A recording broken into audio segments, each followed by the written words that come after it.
Vereador que participou dos protestos do dia 7 de setembro fala à TV Câmara sobre as principais reivindicações. Confiram com Glaucio Tolentino e Jonathan Barbosa. Milhares de pessoas saíram às ruas no último dia 7 de setembro. As manifestações aconteceram em diversas cidades do país. Algumas manifestações eram a favor do presidente Jair Bolsonaro, como também algumas manifestações eram contra o governo. Aumento da inflação, aumento no preço dos combustíveis, desemprego, além do atual cenário político do país. Em Tupã, também aconteceram manifestações, com a participação de centenas de veículos que saíram às ruas na manhã do último dia 7 de setembro. O vereador Paulo Henrique Andrade esteve presente nas manifestações que aconteceram em Tupã. Tivemos um brilhante trabalho, algo de se bater de pé. Realmente foi muito bonito, uma coisa bem feita, onde todo mundo apostava que ia ter anarquia, que ia ter guerra, que ia ter morte, que ia ter violência. Pelo contrário, o que teve foi família, o que teve e encontramos foram agricultores, empresários, idosos, cristãos ali preocupados com o destino da nossa nação, preocupados com o destino do nosso país. A gente sabe, a gente respeita, é uma democracia, mas a gente tem que deixar claro que o que acontece no nosso país não pode haver retrocesso, não podemos deixar acontecer o que acontece com Venezuela, com Argentina, com Bolívia, países onde o comunismo impera e onde só há pobreza, onde há falta de alimento e miséria. Não é com assistencialismo, mas é com emprego, com reformas, com distribuição de renda que nós vamos fazer esse país ser um país de primeiro mundo. E é isso que nesse 7 de setembro nós fizemos aqui, de forma pacífica em Tupã. Quase 2.000 pessoas na frente do tiro de guerra, quase 1.000 veículos, nunca visto isso na história da nossa cidade. Estamos juntos, estamos misturados para fazer realmente um país cada vez melhor para você, população, para você que paga os impostos e está cansado de ver lá em Brasília os três poderes brigando, executivo, com o Congresso, com o Judiciário, onde não há uma união, onde não há realmente uma regra. Cada um faz o que quer, Judiciário se intrometendo nas pautas que são do Executivo, querendo investigar, querendo julgar, querendo prender aonde não é a sua atribuição. Não vamos tolerar esse tipo de atitude mais com pessoas que não querem o bem da nossa nação.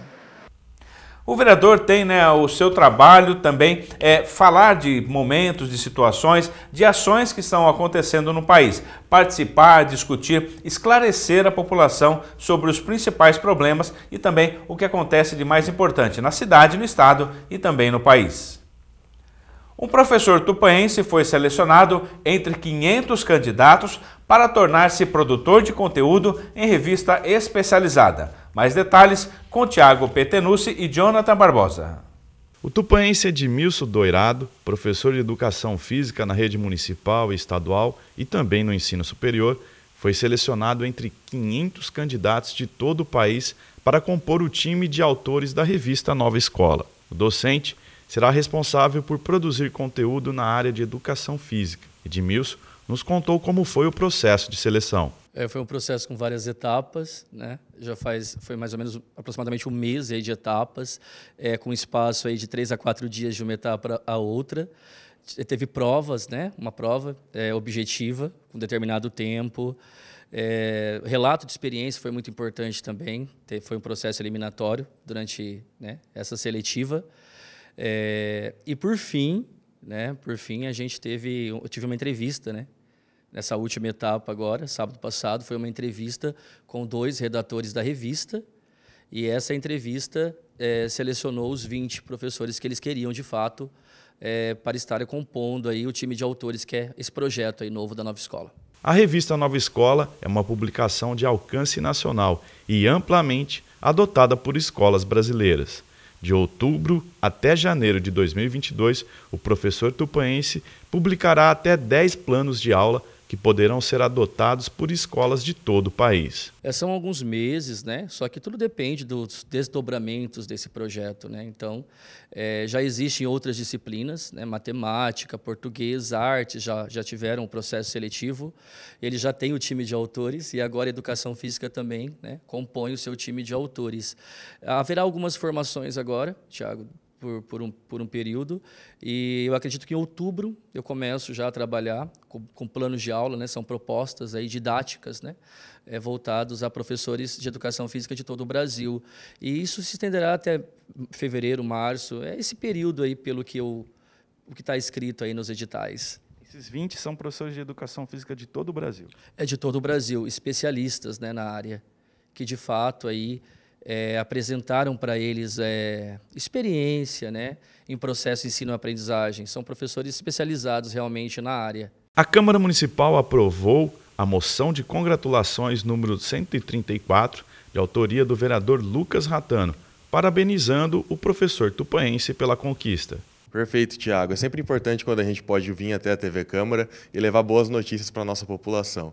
Então, o professor Edmilson é reconhecido e conhecido professor aqui da nossa cidade, dá aula na rede municipal na Escola José Mares, na rede do Estado na Helena Pavanelli, é professor de ensino superior lá nas faculdades Facate e foi selecionado por um longo período de seleção, quase um mês de etapas de seleção, para ser um dos articulistas, autores da revista Nova Escola. Isso é uma revista extremamente reconhecida no ambiente educacional e a gente tem hoje um professor tupanense, filho da nossa cidade, redigindo para essa importante revista que é lida no Brasil inteiro, recebida nas escolas do Brasil inteiro, e isso mostra a importância e a qualidade do quadro de professores que a gente tem no nosso município, representado nesse caso pelo professor Edmilson. Então a gente fica muito feliz e eu achei justo então propor essa homenagem pela Câmara Municipal, e sendo a Câmara Municipal um representante da população, é a população de Tupã que está reconhecendo esse mérito do professor e entregando para ele essa congratulação. É importante a gente frisar isso, é importante a gente valorizar os tupanenses que levam o nome da nossa cidade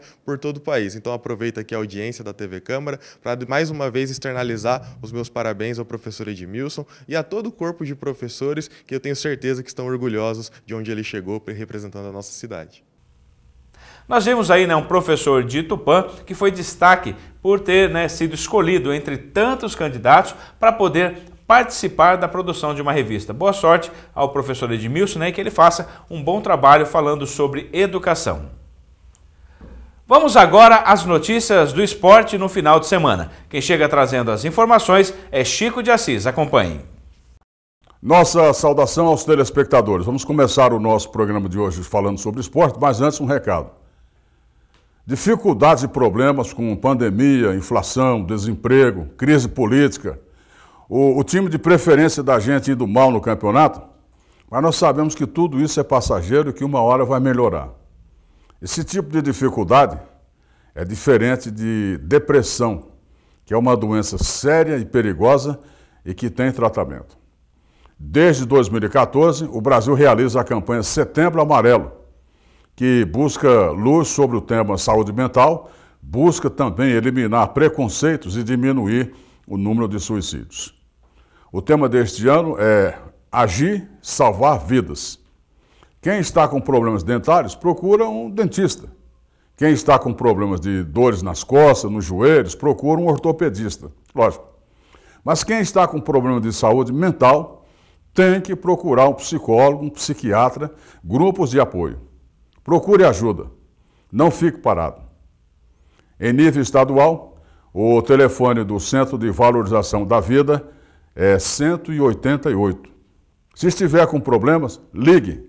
Você vai ouvir uma palavra amiga, será ouvido com muito carinho e vai dar um novo rumo à sua vida.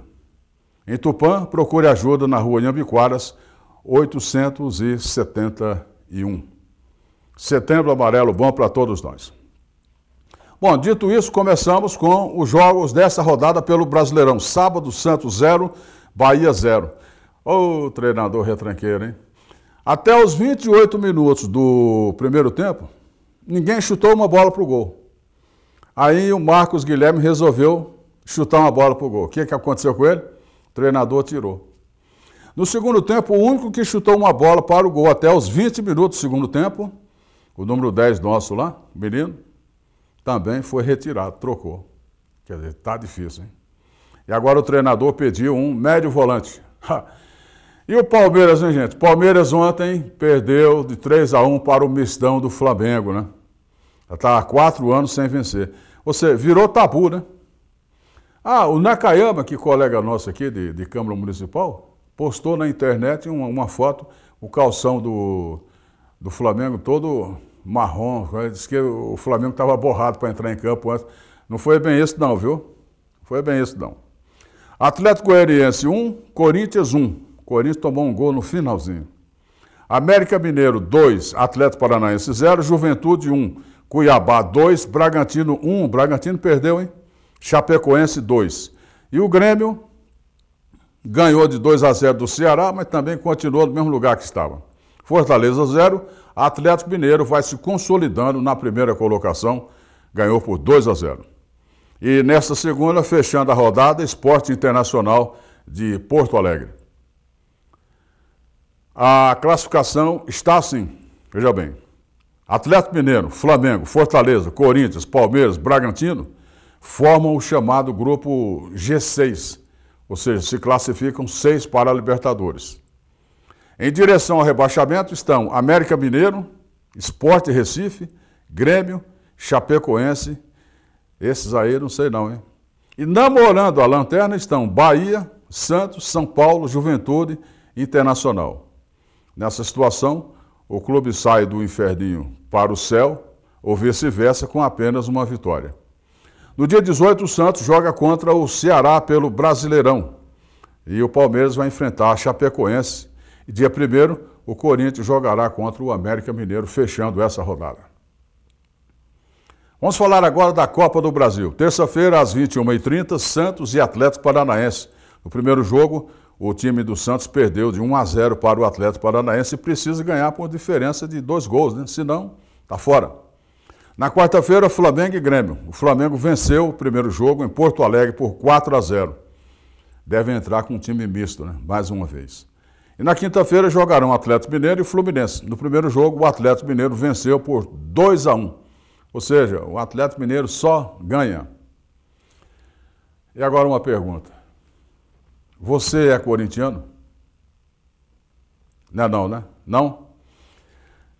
Diz que é corintiano, mas não sabe a idade que o Corinthians tem. Quantos anos tem de vida o Corinthians? 111. Tá. E contra quem e qual o placar do primeiro jogo do Corinthians? O primeiro jogo do Corinthians foi contra o União da Lapa e perdeu por 1-0. Pobre Corinthians, já começou a vida perdendo. Primeiro jogo já perdeu e continua perdendo até hoje. O Corinthians jogou com Valente, é o nome do goleiro aqui, não é esse daqui não, esse daqui não é Valente não, o queixada, né? Perrone e Atílio Lepre, Alfredo e Policy, o cara era inglês, hein, rapaz, Policy. João da Silva, Jorge Campbell, Luiz Fabi, César Nunes e Joaquim Ambrosio, o primeiro time do Corinthians. Hoje eles deveriam ficar assim meio, O Corinthians está jogando essa bola aí, jogou ontem lá, perdeu, tomou um gol no último minuto, que coisa impressionante, hein? Nesse jogo do Corinthians, os primeiros jogadores foram a pé, não tinha ônibus não, viu? Foi a pé. Saíram do Bom Retiro até a Lapa a pé. E o detalhe do Corinthians, né? O Corinthians até hoje tem 1.431 partidas disputadas. Venceu 613, empatou 452 partidas e teve 402 derrotas. Ou seja, 864 contra... O Corinthians está devendo, gente. Está devendo. No futebol e no cascalho, né? Porque não está pagando, não. Na Penhora Online lá não acharam R$1 no Corinthians, né? Bom, vamos falar agora da Pia. Quem é Pia? Treinadora da seleção brasileira. Sabe o que foi que ela falou esse final de semana? Ela está reorganizando todo o projeto da seleção brasileira, buscando uma renovação total no elenco. Mas aí ela disse que a rainha Marta, número 10, ela não tem vaga assegurada na sua equipa. Geralmente quando se diz uma afronta dessa aí, está querendo sair do time, está querendo jogar a toalha, né? E não é possível. A única que sabe jogar bola no Brasil é Marta, né? E por falar em feminino, ontem o Corinthians venceu ao Palmeiras pelo placar de 1-0 na primeira partida entre ambas as equipes pela decisão do Brasileirão Feminino. O jogo foi brabo, hein? Muito péssimo. O zagueiro central Davi Luiz agora é jogador do Flamengo. Até eu jogaria, né? E vai ganhar por mês a bagatela de R$1.200.000, faça chuva ou faça sol. Dia 30, pinga lá na conta dele R$1.200.000, jogando ou não. Que coisa, hein? E o Flamengo está em conversação com mais um, Daniel Alves, lateral que deixou o São Paulo na semana passada. Daniel também quer R$1.200.000 todo mês ali na conta, né? Não entendo, os times brasileiros estão endividados, né, até o pescoço e contratando. O São Paulo deve 11 pilas para o jogador Daniel Alves. O Daniel disse que só entraria em campo ontem contra o Fluminense se recebesse o atrasado. Como o São Paulo não tem como pagar de imediato, o jogador pediu para sair. Daniel jogou 6 partidas pelo São Paulo e ainda pode se transferir para outra equipe brasileira. Que seria, no caso, aí o Flamengo, né?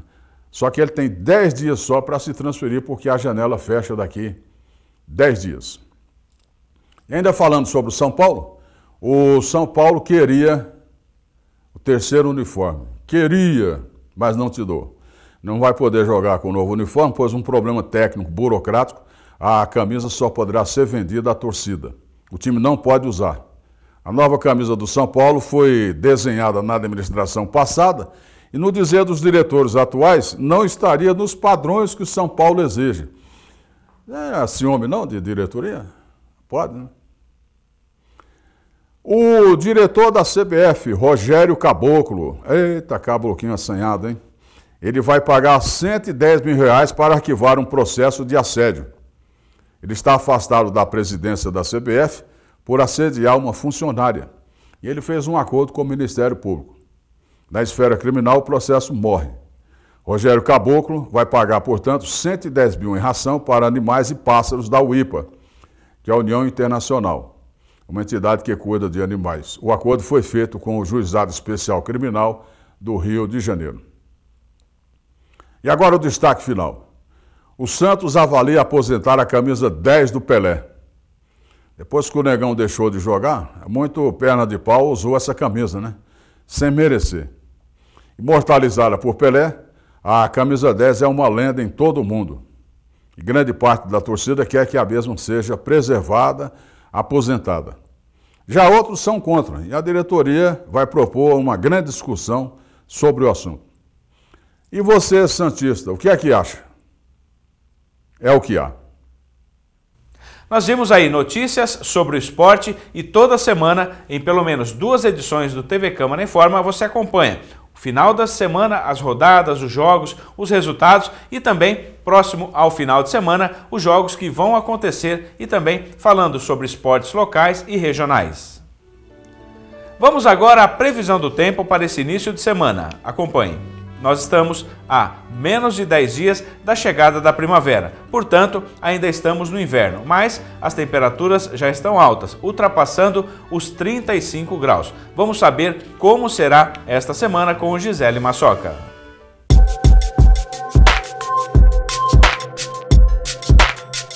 Olá, Rogério. De acordo com informações do Clima Tempo, teremos uma semana de tempo quente e instável aqui em nossa região. Faz calor, mas o dia será marcado por sol, com aumento de nuvens ainda pela manhã, podendo ocorrer pancadas de chuvas rápidas e isoladas a partir da tarde ou no começo da noite. As temperaturas aqui em Tupã vão ficar entre a máxima de 33 com mínima de 22 graus.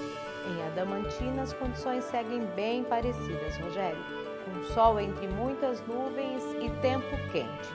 Chuvas em forma de pancadas estão previstas.